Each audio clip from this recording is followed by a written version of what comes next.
We met for the first time, and when he put on that fedora and he strung on that whip, he gave shape and attitude and style and vulnerability. I owe Harrison a great personal debt. He's arguably the most successful filmmaker in history. Jaws, E.T. Jurassic Park, Schindler's List. This is the man who basically invented the modern blockbuster, and then, almost as if to prove a point, turned around and won Oscars for some of the most serious, most devastating dramas of his generation. But here's something most people never stop to notice. Across more than 50 years and over 30 films, Steven Spielberg keeps returning to the same tiny group of actors. The ones he hands his hardest, most emotionally dangerous scenes to. The ones he calls back, project after project, decade after decade. The ones who, in his own words, changed him in ways that never wore off. These are the 6 performers who got under his skin. And the stories behind why are stranger, funnier, and far more moving than you'd expect. Let's start with the name everyone already knows. Harrison Ford played Indiana Jones for Spielberg 4 times over nearly 3 decades, from Raiders of the Lost Ark in 1981 all the way to Crystal Skull in 2008. That alone would make him one of the most important actors of Spielberg's career. But the real reason Spielberg fell for Ford lives inside one of the most famous scenes ever put on film, and it happened almost by accident. The crew was shooting Raiders in Tunisia in punishing heat, well past 100 degrees. Over 150 people on set came down with dysentery from the local food and water, and Ford was among the worst hit. Spielberg, meanwhile, stayed healthy out of sheer paranoia. He'd shipped in his own food from England, and Ford later joked that the director taped his mouth shut in the shower and hauled around a suitcase of canned pasta just to avoid getting sick. Then came a problem. The schedule called for a massive, elaborately choreographed sword versus whip duel between Indy and a menacing local swordsman, the kind of sequence that eats up days of filming. Ford, barely able to stand and never far from a bathroom, walked up to Spielberg with a much simpler idea. Forget the fight. Just shoot the guy. Spielberg loved it instantly. He'd been thinking the same thing. So that's what they filmed. Indy stares down the showboating swordsman, sighs, draws his revolver, and ends it in about 2 seconds flat, right in the middle of a crowded market. Audiences lost it. It became one of the biggest laughs in the film and one of the most quoted beats in action movie history, still referenced more than 40 years on. A sick, exhausted actor and a director on the exact same wavelength turned a logistical headache into movie magic in about 5 minutes. That's the Ford-Spielberg dynamic in a nutshell. Total trust, the kind where a star can pitch a wild rewrite on the spot and the director just knows it's the right call. That trust ran deep enough that Spielberg later tried to bring Ford in as the lead of Jurassic Park. Ford said no, and Spielberg has admitted he wasn't just disappointed, he was genuinely crushed. That's how badly he wanted him. Because when Harrison Ford steps into frame, audiences instantly believe they're watching a hero. Before Ford, before any of the legends on this list, there was Richard Dreyfuss. And to understand what he meant to Spielberg, you have to go back to the film that nearly ended Spielberg's career before it began. Jaws, in 1975, was a disaster to produce. The mechanical shark, nicknamed Bruce, after Spielberg's lawyer, barely functioned. It had been tested in a freshwater tank and started corroding the second it hit saltwater. Dreyfuss later said the shark simply never worked, and that crew members were constantly radioing that it was down again. A shoot budgeted for 55 days ballooned to 159. Spielberg was convinced he was finished. He believed the industry rumor that no one who blew a schedule that badly would ever direct again. In the middle of that chaos was Dreyfuss, playing the excitable young marine biologist Hooper. He'd nearly turned the role down, then begged for it after seeing a rough cut of another one of his own films and panicking that his career was about to collapse. Spielberg reshaped the character around him, and the two came out of that nightmare shoot as genuine creative soulmates. So when Spielberg made his next passion project, Close Encounters of the Third Kind, he wanted Dreyfuss again, even though half of Hollywood was circling the part. Names like Al Pacino, Dustin Hoffman, Gene Hackman, and Jack Nicholson were all floated. But Dreyfuss campaigned hard, walking past Spielberg's office and casually talking down the competition, making his case at every opportunity. Spielberg has openly said Dreyfuss talked him into it. Here's the part that really explains the bond, though. Spielberg has said that casting Dreyfuss as Roy Neary, the obsessed, wonderstruck everyman of Close Encounters, was really a way of putting a version of himself on screen. He compared it to directors who use one specific actor as their on-camera stand-in. Dreyfuss became Spielberg's alter ego, the ordinary guy staring up at the sky, refusing to stop believing.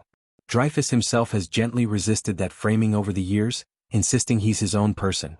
But he's also admitted that, in some ways, he was the more childlike of the two, which is exactly why the role fit him so well. That's two actors down who became extensions of Spielberg himself. The next one did something almost nobody else on the list managed. He actually scared him. In 2012, Spielberg made Lincoln.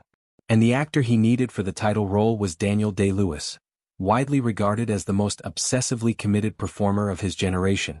One small problem: Day-Lewis had already turned him down once. Spielberg first approached him back in 2003. Day-Lewis passed, finding the whole notion of himself playing Lincoln almost absurd. 4 years, the role instead sat with Liam Neeson, who was attached to the project for a long stretch, until he aged out of it and stepped away. In a genuinely classy move, Neeson personally called Spielberg and told him to go after Day-Lewis instead, insisting he was the right choice.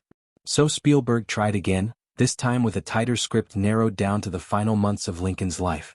Day-Lewis finally agreed, on the condition that he get a full year to prepare. What he did with that year became legend.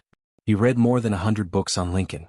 He reconstructed the president's voice from scratch, opting for a higher, softer register based on historical accounts rather than the booming baritone people assume Lincoln had. When he was satisfied, he recorded that voice onto a tape marked for Spielberg's eyes only, decorated with a little hand-drawn skull and crossbones.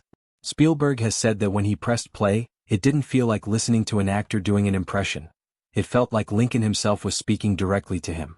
On set, Day-Lewis never broke character, not once. Everyone, Spielberg included, addressed him as Mr. President at all times. English cast members were asked to drop their natural accents around him so the illusion wouldn't crack. Sally Field, who played Mary Todd Lincoln, has said Day-Lewis would even text her between scenes while still fully in character, writing in Lincoln's own voice and cadence.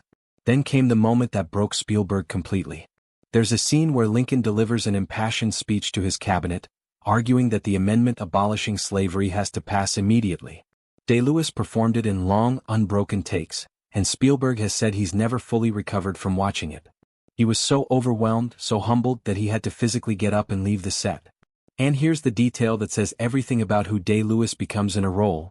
Still fully in character as Lincoln, he got up, went looking for his director, found him in another room, sat down beside him, and put his arms around him to comfort him. Sit with that for a second. The actor comforting the most powerful director alive, without ever stepping outside the role. Day-Lewis won his third Best Actor Oscar for that performance. Spielberg walked away permanently changed by it. But for all these extraordinary one-off collaborations, there's one actor Spielberg has returned to more than anyone else on Earth. If Spielberg has a true creative other half in the modern era, it's Tom Hanks. The two have made 5 feature films together: Saving Private Ryan, Catch Me If You Can, The Terminal, Bridge of Spies, and The Post, and produced a run of acclaimed war miniseries on top of that, including Band of Brothers, The Pacific, and Masters of the Air. No one in Spielberg's career has been a steadier collaborator. And it almost didn't happen because Hanks was hesitant to even start. Before Saving Private Ryan, Hanks was actually wary of working with Spielberg. He'd watched friendships get wrecked by bad film sets before and didn't want to risk something he valued. He did it anyway, and the production that followed produced one of the great behind-the-scenes stories in Hollywood. Spielberg wanted his cast to genuinely feel like soldiers, so he sent the main actors through a brutal, week-long boot camp in the English countryside, run by a no-nonsense former Marine named Dale Dye. Freezing rain. Barely any sleep. Heavy gear. Constant misery. The actors weren't even allowed to use their real names. Each was assigned a number. Hanks, the biggest star in the group, was simply Turd Number 1. About 3 days in, the cast had reached their limit. Cold, wiped out, and pushed past what they'd signed up for, they took a vote on walking out. Every single actor voted to leave, except Tom Hanks. He was the lone holdout, and he quietly talked the younger actors, some of them stars in their own right, into sticking it out because it would make the film feel real. Vin Diesel later said he was stunned that a massive movie star who didn't have to be there at all was the one voting to keep suffering through it. That moment bonded the entire cast, and it's exactly the kind of quiet leadership Spielberg values in him. When Spielberg talks about why Hanks matters so much, he reaches for the highest comparison he has: James Stewart, the beloved everyman of classic Hollywood. Spielberg has said that if he'd made Saving Private Ryan in 1951, Jimmy Stewart would have been the only actor he wanted. Years later, honoring Hanks at a major award ceremony, Spielberg said his friend's greatest gift is reminding all of us that ordinary people still have a voice in this world. That partnership defines the second half of Spielberg's career. But the next actor made just one film with him, and still left a lasting mark. In 2002, Spielberg made Catch Me If You Can, the true story of Frank Abagnale, a teenager who conned his way into posing as an airline pilot, a doctor, and a lawyer while cashing millions in forged checks. To play him, Spielberg cast Leonardo DiCaprio, who at the time was still mostly known as the heartthrob from Titanic. Strangely, it's the only film the two have ever made together. Strange because of how well it went. The shoot was famously fast and energetic. They filmed across 147 different locations in just 52 days, a punishing pace, and DiCaprio has said scenes they expected to take 3 days were sometimes wrapped in a single afternoon. There was real electricity on set. What's fascinating is how completely Spielberg's opinion of DiCaprio shifted once he actually worked with him. Spielberg has admitted that, like a lot of people, he'd bought into the tabloid version of Leo, the party boy image that trailed him everywhere post-Titanic. But once production got underway and Spielberg got to know DiCaprio's family, his parents, his grandmother, he realized he was dealing with a deeply grounded, close-knit guy, nothing like the headlines suggested. Spielberg has said he felt almost guilty for having believed the gossip. And Spielberg understood exactly why DiCaprio was right for a con man role. He's talked about a sharp, watchful intelligence in the actor's eyes, the kind of quality that makes you believe he could talk his way into or out of anything. DiCaprio, for his part, has joked in interviews that Spielberg was the real con artist of the two of them, since the director famously talked his way onto a studio lot as a teenager and basically set up shop there before anyone had actually hired him. There was genuine creative give and take between them too. DiCaprio has said there was one scene he loved so much that he personally called Spielberg to lobby for keeping it in the final cut, and Spielberg listened and kept it. The two have flirted with reuniting over the years, including talk of a film about Ulysses S. Grant that never quite came together. But Spielberg has never stopped speaking highly of him. Asked recently what his favorite Spielberg film is, DiCaprio didn't hesitate: Jaws. Robin Williams only worked with Spielberg twice, playing a grown-up Peter Pan in Hook in 1991, and lending his voice to AI years later. On paper, that's a thin filmography compared to everyone else on this list. But Williams earns his place here for something that had nothing to do with a camera at all. In 1993, Spielberg was in Poland shooting Schindler's List, the hardest film of his life, a devastating story about the Holocaust, filmed in the very country where those atrocities occurred. Spielberg was carrying an enormous emotional weight every single day, immersed in the darkest material of his career, far from home, sinking under the heaviness of it. Robin Williams knew it. So on a regular basis he'd pick up the phone and call, not to talk business, not to check on the production, but to launch straight into roughly 15 minutes of pure, unscripted stand-up comedy, performed live down the line for an audience of exactly one. Spielberg has said he'd laugh until it hurt, because he desperately needed a release valve for all the grief he was absorbing. And here's the detail that makes the story perfect. Robin Williams never said goodbye. He'd build toward the biggest laugh he could squeeze out of Spielberg, and right at that peak he'd simply hang up. No closing line, no farewell, just gone, leaving his friend laughing alone in the dark in Poland. A gift given with nothing expected back. That's who Robin Williams was. When he died in 2014, it hit Spielberg hard. He described his friend as a kind of lightning storm of comic genius, and said their shared laughter had been the thunder that kept Williams going. He called him a pal and admitted he simply couldn't believe he was gone. One small correction worth making, since it gets repeated wrong online constantly. Those phone calls happened during Schindler's List, not Hook, and Spielberg never paused a production to grieve Williams. The real story is simpler and better than the myth. A comedian who understood pain better than almost anyone used his gift to carry a friend through the darkest work of his career. No performance required. Look at these 6 men side by side. The adventurer Harrison Ford. The everyman Richard Dreyfuss. The ghost who became a president, Daniel Day-Lewis. The lifelong partner Tom Hanks.